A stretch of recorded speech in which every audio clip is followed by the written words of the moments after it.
রাখতে পারবে না, তাড়াতাড়ি ঘোরাতে হবে। আরে সত্যি সত্যি করছো নাকি? I am driving. ড্রাইভিং বলে না এটাকে। অত না, অত না, অত না, অত না।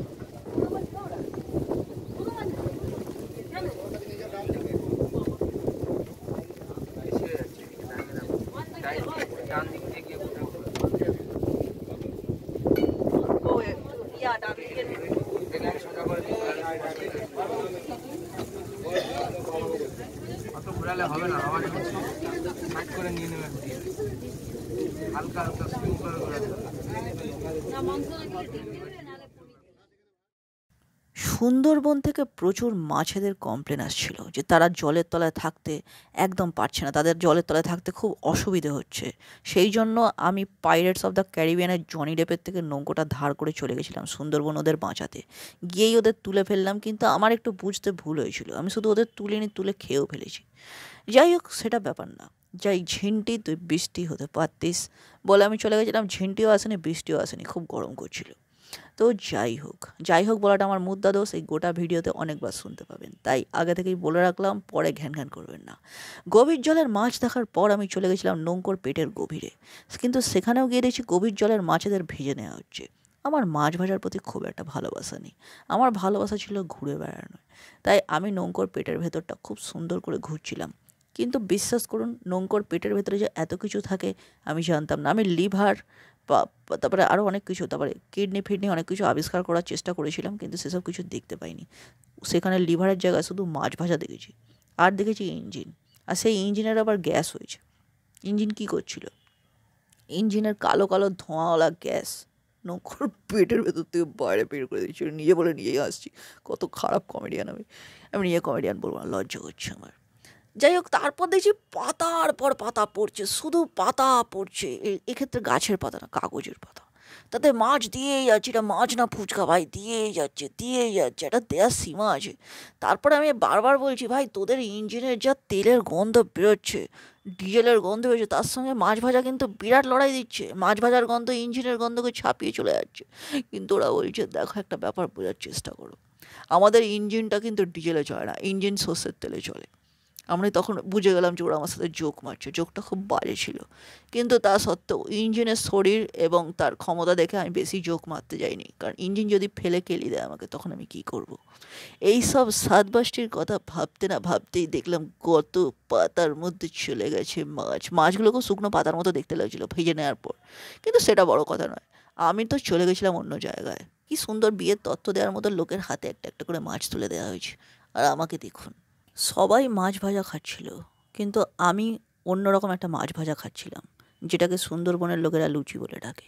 এটা লুচি ভাজা, এবং তার সঙ্গে দেওয়া হয়েছিল আলুর দম। এই আলুর দমটা স্পেশালি কাশ্মীর থেকে আনা হয়েছিল আমার জন্য, তাই এটা কাশ্মীরি আলুর দম। যাই হোক, আলুর দমটা খেতে খেতে আমি বুঝতে পারছিলাম এটা হালকা অন্যরকম, কারণ তার সঙ্গে আলুর দমের পাশে একটা সাদা রঙের আলুর দমও ছিল। ওখানকার লোকেরা বললো ওটাকে নাকি রসগোল্লা বলে, আমি তো জানতাম না। যাই হোক, রসগোল্লার দম আর আলুর দম দিয়ে লুচি খেতে খেতে আমি খুঁজে পেলাম কাজু বাদাম। ভাবতে পারছি না।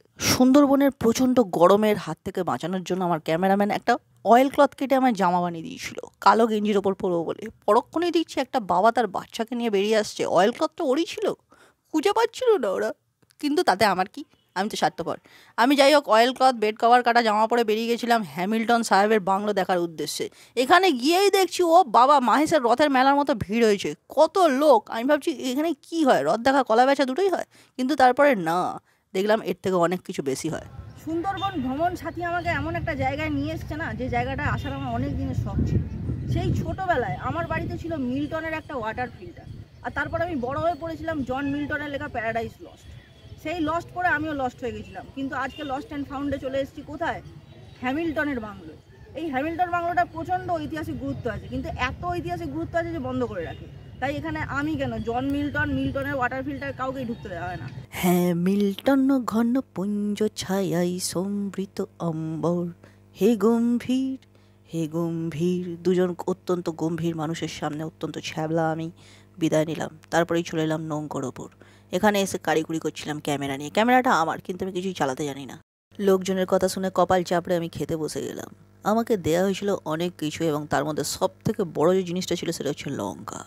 কথা আছে ছেলের থেকে ছেলের ঘুনসি বড়, তো সেই ঘুনসির মতো একটা বিরাট বড় লঙ্কা দিয়ে দিয়েছিলো আমাদের। তো সেই লঙ্কাটা নিয়ে আমি কিছুই করছিলাম, ন্যাকামি করছিলাম, এটা নিয়ে নিলাম, এটা ঝাঁকিয়ে ঝুঁকিয়ে নিয়ে আমি খেতে বসে গেলাম। আর সুন্দরবন ভ্রমণ সাথীর যে দাদারা ছিল তারা বললো, দেখো খাচ্ছ খাও, বেশি বকো না, ন্যাকামি আমরা পছন্দ করি না। তাই আলু ভাজা দিয়ে লেবু দিয়ে লেবু চটকে চটকে তেঁতো করে আমি খাওয়া শুরু করলাম। এ পুরো জামাই ষষ্ঠীর খাওয়া দিয়েছে, কেন দিয়েছে কে জানে, আমি এত খেতেই পারি না। কিন্তু বিষয়টা সেটা না, নৌকোটা দোলে দুলছে, তার মধ্যে 14 গোষ্ঠীর খাবার, ভালোই লাগছে, প্রত্যেকটা খাবারও খেতেই ভালো। আমি দেখলাম যে বেশি বকে আমার লাভ নেই, আমি খাওয়ায় কনসেন্ট্রেট করি। ওদিকে আমার ক্যামেরাম্যান সমানে বলে যাচ্ছে, এদিকে তাকাও ওদিকে তাকাও, একটা খাওয়া শেষ হচ্ছে না তো হচ্ছে, সাথে সাথে বলছে ওদিক থেকে মাছটা টেনে নাও, ওদিক থেকে আরে ভাই একটা খাবো তবে তো আরেকটা জিনিস খাবো নাকি, কিন্তু না, ওকে ছবি তুলতে হবে। তাই ক্যামেরাম্যানের কথায় আমি ভালো করে খেতে পারলাম না, শান্তি নেই জীবনে। এই যে দেখুন আমি ভাজা মাছ উল্টে খেতে জানি, এটাই তার প্রমাণ। ভাজা মাছ নিয়ে নিলাম, সেটা কতটা খেলাম সেটা পরের কথা, কিন্তু আমি নিলাম, ঝোলও ফেললাম, মানে কতটা করিতকর্মা হলে মানুষ এগুলো করতে পারে। কিন্তু সেটা বড় কথা না, বড় কথাটা যে কী সেটাও আমি জানি না, কিন্তু আমি যেখানে এসছি এবং ভ্রাম্যমান একটা অবস্থায় খাচ্ছি এটাই বড় কথা। কিন্তু সত্যি বলছি খেয়ে তৃপ্তি হয়েছিল। আমার সঙ্গে আছেন আমার অত্যন্ত সুন্দরী ক্যামেরাম্যান, পাশে দাদা কমেন্টে দিচ্ছেন, যার জন্য আমার কথা চাওয়া পড়ে যাচ্ছে, খুব সুন্দর লাগছে। উনি রিবকের ড্রেস পরে আছেন, সুন্দরবন ভ্রমণ সাথী, উনি আমাদের ভ্রমণের সাথী। এত কথা বলছেন, একই কথা বারবার বলছেন যে আমার কথাটা চাওয়া পড়ে যাচ্ছে, তাতে কোনো প্রবলেম নেই, কারণ উনি এটা বলার জন্যই ওনাকে নেওয়া হয়েছে, হায়ার করা হয়েছে। আর আমাকে এখানে বাজে বকার জন্য হায়ার করা হয়েছে, আমি এখানে প্রমোটই করছি ওদের। কিন্তু সত্যি কথা বলতে কি ব্যবস্থা খুব ভালো, জাস্ট লুক এট দ্যাট, এই সিনটা now, wow, nice, very nice. Back to you.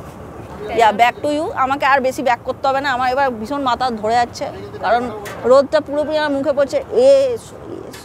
কি লাগছে এত রোদ মাথায় পড়ে নিয়ে? সমারোহে এসো হে পরম তবু, আমি জানি না আমি কি বলছি, জোরে ভালো করে গাও। প্লিজ। আমি ভালো করে গাইতে চাই, প্রচন্ড গরম লাগছে, আমি চান করতে চাই। মাথাটা একটু এদিকে করো, কারণ রিফ্লেকশনে আমাকে দেখা যাচ্ছে। করো, নাও নাও নাও। এসো হে, মানে আমার ক্যামেরাম্যান চাইছে আমি এখান থেকে পড়ে যাই। না না, তুমি আমার দিকে তাকাবে না, আমার দিকে তাকালে আমাকে দেখা যাচ্ছে। আচ্ছা বেশ, আমার ক্যামেরাম্যান চাইছেন আমি এখান থেকে ঝাঁপ দিই, তাহলে খুব অ্যাডভেঞ্চারাস একটা ব্লগ হবে। কারণ সবাই শুধু বাইরে জল দেখায় কেন, কিন্তু উনি আমাকে জলের মধ্যে দেখাতে চাইছেন যে আমি জলে পড়ে গেলে আমার কিরকম দেখতে লাগে। এত বকছিলাম যে সবাই মিলে আমাকে চা খাওয়ানোর জন্য জোর করছিল, কিন্তু আমি তো চা খাই না, শুধুমাত্র আমার ক্যামেরাম্যানকে বলে দিয়েছিলাম তুমি একটু চা খাও, আমি একটু তোমাকে ছবিতে দেখাই। এই হচ্ছে আমার ক্যামেরাম্যান, চিয়ার্স বলে দিচ্ছে হাতে চা নিয়ে, চেয়ারে বসে চিয়ার্স। এই সময় দাদা, আপনারা ভাববেন না এখানে ফুটবলের রিলে হচ্ছে, দাদা এখন অ্যাকচুয়ালি হোটেলে কখন কি খাবার দেওয়া হবে সেইটা বোঝানোর চেষ্টা করছেন। আমাকে দেখে মনে হচ্ছে আমি ন্যাশনাল জিওগ্রাফিক থেকে এসেছি, কিন্তু সেরকম কিছুই নয়, না আমি ন্যাশনাল না আমি জিওগ্রাফিক, কোনোটাই নই। কারণ আমায় দেখে বাঘ আসেনি, চারটি নৌকো এসছে। আমি এসছি বলে বোধহয় বাঘ আসেনি, চারিদিকে দেখছি ডেঞ্জার জাল লাগানো।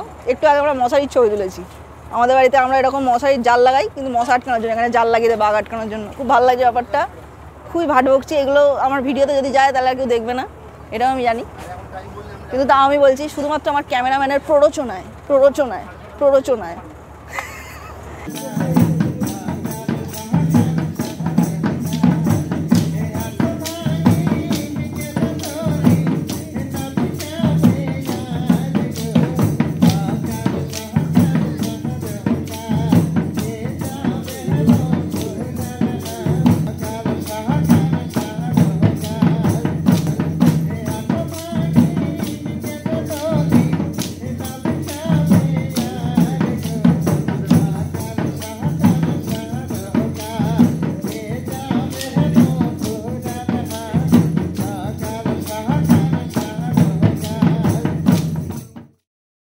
আদিবাসী মেয়েদের পরিশ্রমী নৃত্য পরিবেশন দেখে আমার প্রচণ্ড খিদে পেয়ে গেছিলো। তাই আমাকে সুন্দরবন ভ্রমণ সাথীর দাদারা বললো, চলো চলো, এই বিষয়ে বেশি পরিশ্রম তোমার দেখায় পরিশ্রম, তুমি খেতে চলো। গিয়ে দেখছি কি, এটা তো আমি, বাটিতে আমার মাংস কেন?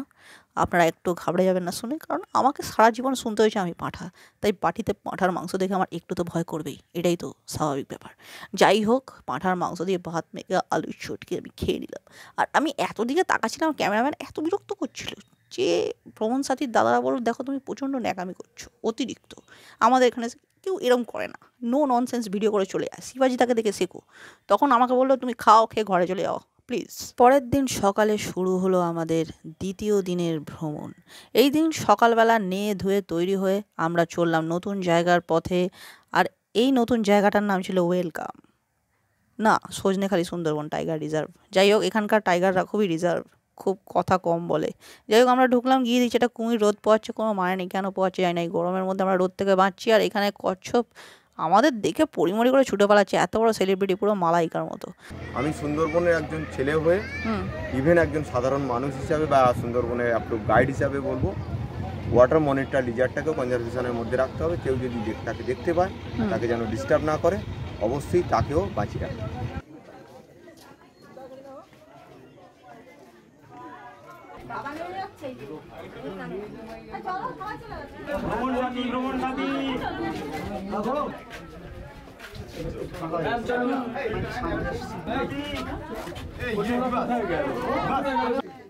দোবাকিতে এসে বাঘ তো দেখতে পাইনি, কিন্তু 2.5খানা হরিণ দেখেছি।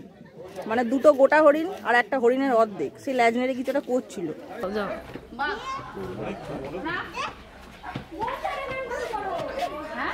এখানে প্রচুর বাঁদর, এবং বাঁদরের উৎপাতের কারণে এখানে সব সময় ক্যামেরা হাতের কাছে রাখা যাচ্ছে না, সেই জন্য খুব একটা যে ভ্লগিং করছি সেইটাও নয়। হাই বলো, হাই গাইস বল, হাই হাই বলে পালিয়ে ধন্য করে দিয়েছে।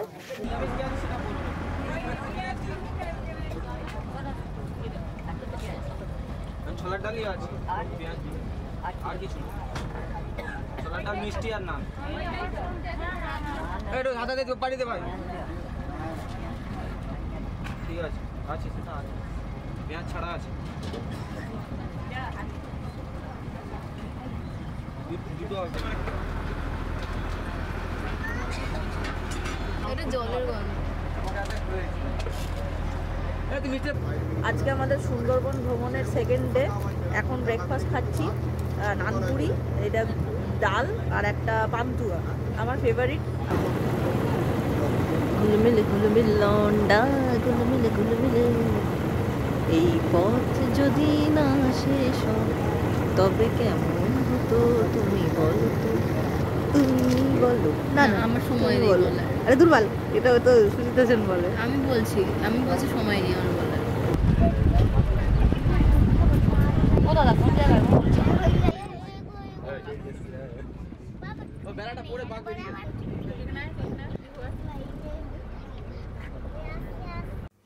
বাঘ দেখার জন্য আমাদেরকে এখানেই নামতে হবে বলে নৌকার লোকজন খুব তাড়া দিতে লাগলো। আমি আবার ধীরে সুস্থে নামি, কিন্তু এই রিবকের গেঞ্জি পরা দাদা বললো বেশি তাড়াহুড়ো করে নামার দরকার নেই, ধীরে সুস্থে নামুন, আমরা পুলিশের লোক, কোমরে দড়ি পরিয়ে নিয়ে যাবো বলে এসেছি।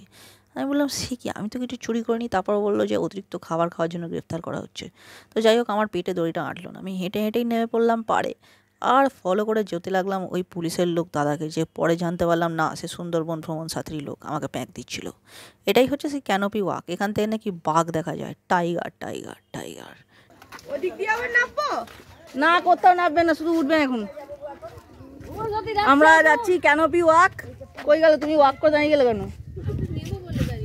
কি নেবে? এসো না, দূর বাবা। এই হচ্ছে আমাদের ক্যানোপি ওয়াক, চারিদিকটাই দেখতে পাচ্ছেন জাল দিয়ে ঘেরা। অর্থাৎ আমরা বাঘ দেখতে নয়, বাঘ আমাদের দেখতে আসবে, কারণ আমরাই মনে হচ্ছে দর্শনীয় জিনিস।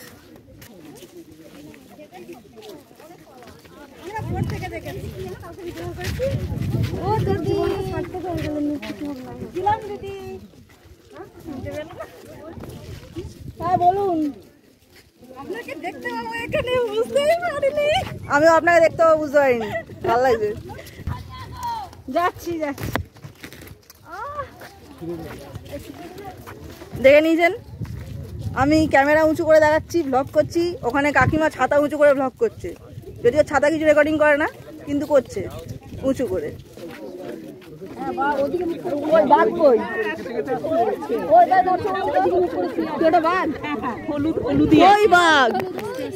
ওই তো একদম এই রাস্তাটার মাঝখানে কি যে হচ্ছে বুঝতে পারছি না, কিন্তু ভালো লাগছে। মানে এটা অনেকটা প্রাইজ পাওয়া সিনেমার মধ্যে ফিলিং আসছে, কিছু বুঝতে পারি না দেখে, কিন্তু ভালো লাগে। এখানে একটা ছোটখাটো বেড়াল, ছুঁচো, ইঁদুর যা কিছু দেখে লোকে এত চেঁচাচ্ছে টাইগার ভেবে, ঠিক আছে? এখানেই পরবর্তী একটা টাইগারের শুটিং হবে, সেটা আমি দেখতে আসবো তখন।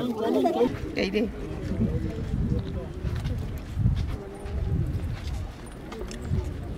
থ্যাংক ইউ ভালো থাকবেন।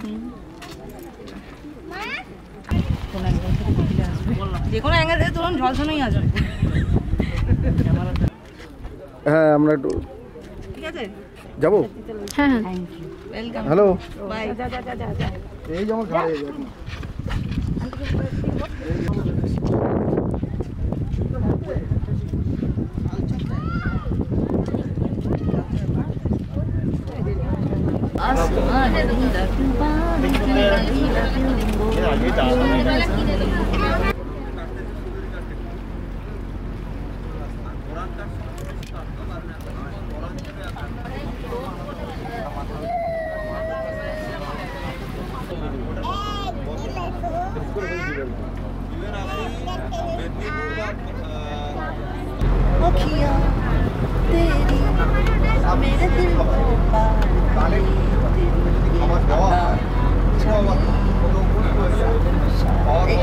এর বেশি ঢং আমি করতে পারি না। ভালো এক্সপিরিয়েন্স। আমি 7 বছর আগে একবার সুন্দরবন এসেছিলাম, তখনও খুব ঘুরে স্যাটিসফাইড ছিলাম। এবারও এসেছি। এবারে আগের বার শুধু বাইক ছিল, এবারে মেয়ে আছে 3 বছরের, 3.5 বছরের।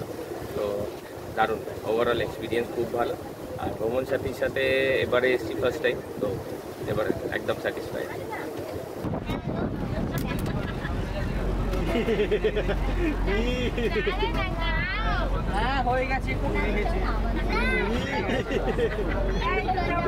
ছোট্ট বাচ্চা 3 বছরের, ও খুব ভালো লাগছে, ও খুব এনজয় করছে এই জায়গাটা, জল সব কিছু। আর এখানে যা পরিবেশ, ও আরো ভালো লাগছে। আলু ভাজা খাচ্ছি, এরকম প্রথম ভ্রাম্যমান আলু ভাজা। যেতে যেতে বিষয়টা হচ্ছে আমাকেও ভেজে দিচ্ছে সূর্য। কালকেই বলেছিলাম সমারোহে এসো হয়ে পরমতব, আজকে বলছি সমারোহে চলে যাও পরমতব। প্রচণ্ড গরম লাগছে, পরমতব যাচ্ছে না, যেতে চাইছে না। নৌকোর লোকজন কিছুক্ষণ পর আমায় ঠেলে নামিয়ে দিল, বললো তুমি প্রচণ্ড অসভ্যতা করছো, তুমি নেমে যাও। কিন্তু এখানে নেমে আমি খুশি হয়ে গেলাম যখন জানতে পারলাম যে দেবের অ্যামাজন অভিযান সিনেমাটা এখানেই শুটিং হয়েছিল। কিন্তু আমার নেমে এখানে ঘ্যামাজন অভিযান মনে হতে লাগলো, কারণ প্রচণ্ড ঘাম হচ্ছিল, এত গরম, আর এখানে ঘ্যামা লোকজন। যাই হোক, হাঁটতে হাঁটতে চলেছি। দেব যেরকমভাবে টুপি পরে হাঁটছিল, আমি একটা ছোটো টুপি পরে হাঁটছিলাম। সেটা বড় কথা নয়, দেব সুপারস্টার আর আমি তো খসে যাওয়া স্টার, আমি তো স্টারই নই। যাই হোক, সেখান থেকে চলে যাওয়ার পর আমাদেরকে হঠাৎ করে বললো বাঁ দিকে ঘুরে যাও, ওখানে একটা সাঁকো পাবে।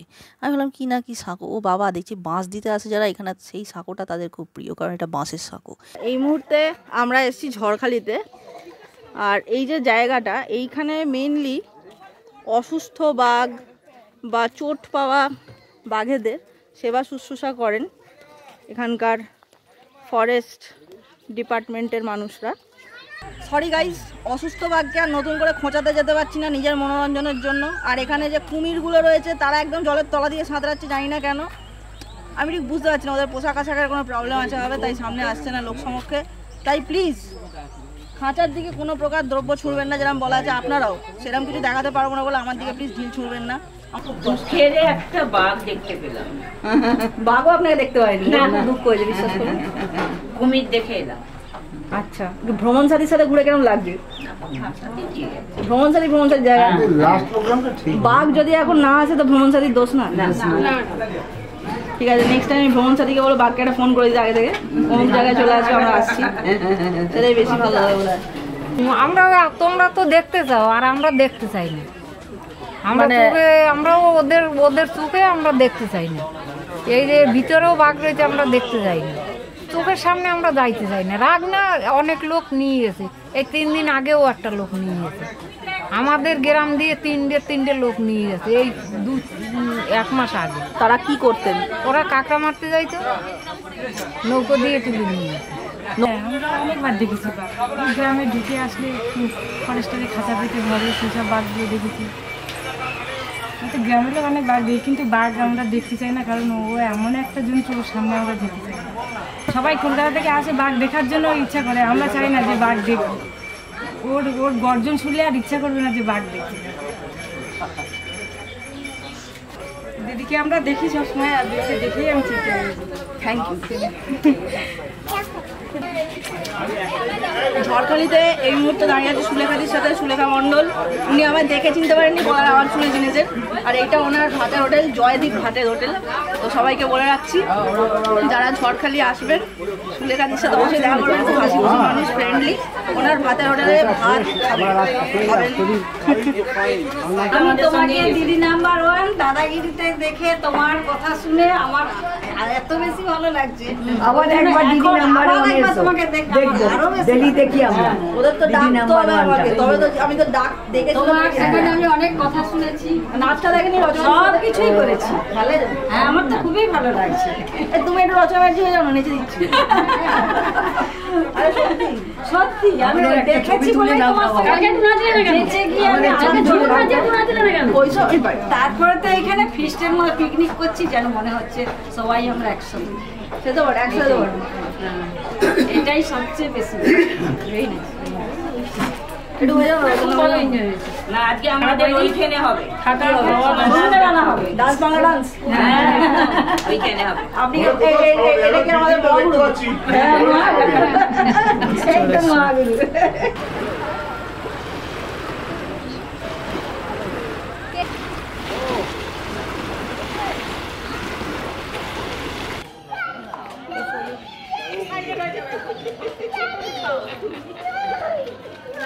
এখান থেকে তুললে কি আমার মুখটা পাল্টে যাবে?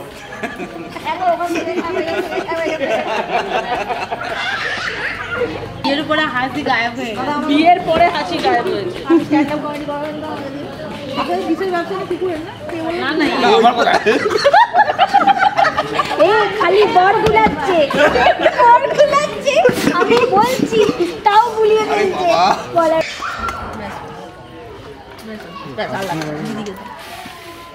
কালারটা কিন্তু খুব সুন্দর এসেছে, মাংস রান্না খুব সুন্দর। রান্না সত্যি খুব সুন্দর, মানে ঠিক বাড়ির যেরকম হয় আমার বাড়ির থেকে ঠিকঠাক লাগে। এই কারণে ফিস্টের মাংস মনে হচ্ছে অনেকটা। সত্যি তাই, মানে একটা খুব সুন্দর মাংসটার ফ্লেভারটা, কিন্তু আর কালারটাও খুব দারুণ এসছে। মাংস আছে, ফ্রাইড রাইস আছে, স্যালাড আছে, শসা পেঁয়াজ, রাইস রাইস দেবো, যতবার আলু চাইবে ততবার পাওয়া যাবে। রাইস দেবো। অর্থাৎ যাদের আলুর দোষ আছে, আমি মানে আলু খাওয়ার দোষ আছে আর কি, ভুল বললাম একবার, তারা অবশ্যই এখানে আসতে পারেন, কারণ এখানে আলুর অভাব নেই। কালকে খেলাম সারাদিন, আজকে সারাদিন, খুব সুন্দর ঘরোয়া খাবার। আমি খেয়ে স্যাটিসফাই। আর সব কিছু খুব সুন্দর টাইম মেনটেন করে। ভাই একটু ঝোল দেবে গো। সুন্দরবন ভ্রমণ সাথীর তরফ থেকে প্ল্যান করা 2 রাত 3 দিনের এই ট্রিপে আপনি কম খরচে উপভোগ করতে পারবেন সুস্বাদু খাবার আর পরিচ্ছন্ন থাকার জায়গা, সেই সঙ্গে উল্লেখযোগ্য জায়গাগুলো ঘুরিয়ে দেখানোর ব্যবস্থা তো আছেই। তাছাড়া এখন চলছে জমজমাট ইলিশ উৎসব। বৃষ্টি দেখতে দেখতে নৌকায় বসে ইলিশ মাছ খাওয়ার মজাটাই কিন্তু আলাদা। ইলিশের পেটি, ইলিশের ডিম, ইলিশের তেল, মানে ইলিশের বংশ নির্বংশ করতে, সাড়ে সর্বনাশ করতে আর স্বাদে আহ্লাদে উদরপূর্তি করতে যোগাযোগ করুন সুন্দরবন ভ্রমণ সাথীর সঙ্গে। ওনাদের যোগাযোগ নাম্বার 9434351502, আরেকটা নাম্বার 9064812085। তা সুন্দরবন থেকে যেদিন চলে আসবো সেদিন সকালবেলা বলছি খাবো না, তাও জোর করে বলছে না এই কটা লুচি আপনাকে খেতেই হবে। সে যাই হোক, ফুলকো লুচি দিয়ে একটা ঘুগনি আর নাকি ছোলার ডাল দিয়েছে, আমি তো আর না করতে পারি না, আমি আর কারোর মনে দুঃখ দিতে পারি না, তাই না বলতে পারলুম না, সাপটে খেলুম। আবার তার সঙ্গে একটা কালাকাঁদও দিয়েছিল, বললো না কালাকাঁদটা আপনাকে খেতেই হবে, তো খেলাম। আর দেখুন এইখানে 2 ভদ্রমহিলা জোর করে আমার নাক, কান, কিডনি, চোখ, আমার ভাঙা বাড়ি সব কিছু আমাদের লিখিয়ে নিচ্ছে। আমি বারবার বারণ করেছিলাম দেখুন এইটুকুই আমার সম্বল, কিন্তু বললো না সব আমরা তোমার থেকে লিখে নেবো। তাই বিনা দেখে শুনে আমি ওদের সই করে সব লিখে দিলাম। তারপরেই বললো লেবু চিপে আপনাকে এই ভাতটুকু খেতেই হবে, সঙ্গে কাতলা মাছটুকু আপনাকে খেতেই হবে, এই ভাজা তরকারি এই হ্যান ত্যান যা আছে চব্যচস্য আপনাকে গিলতেই হবে। তাই আসার দিন আমি ঝেড়ে পুচে একটু ভাত খেয়ে নিলাম। কী বলবো, আমি তো আবার কারোর মনে দুঃখ দিতে পারি না। ওদিকে 4টি বাঁধাকপির তরকারি, নারকোল, আলু ভাজা, তারপরে ডাল ফাল হেনা তেনা, প্রত্যেকটা খাবারই কিন্তু সুস্বাদু ছিল। এবং বলতে ভুল করলে একদমই চলবে না, যতবারই ওরা খেতে দেয় রান্না কিন্তু একবারও খারাপ হয় না, রান্না প্রত্যেকবার ভালোই হয়। তাই বদনাম করার কোনো জায়গা ওরা রাখেনি। কেন বাজে কথা বলবো আবার লোকের নামে। আর এই যে দেখুন এই কাঁকড়াটা বিশেষভাবে আমার জন্য আনা হয়েছিল। এই কাঁকড়াটাকে রকস্টারের মতো দেখতে, তার দুটো শিংও আছে। এই কাঁকড়া হচ্ছে একজন কিং, যার খাড়া দুটো শিং। 3 দিনের ছুটির শেষে ফিরে আসছি সুন্দরবন থেকে। সময় কেটেছে দুর্দান্ত। খুব তাড়াতাড়ি ফিরবো, আবার সুন্দরবন যাব, আনন্দ করব, আর সঙ্গে অবশ্যই থাকবে সুন্দরবন ভ্রমণ সাথী।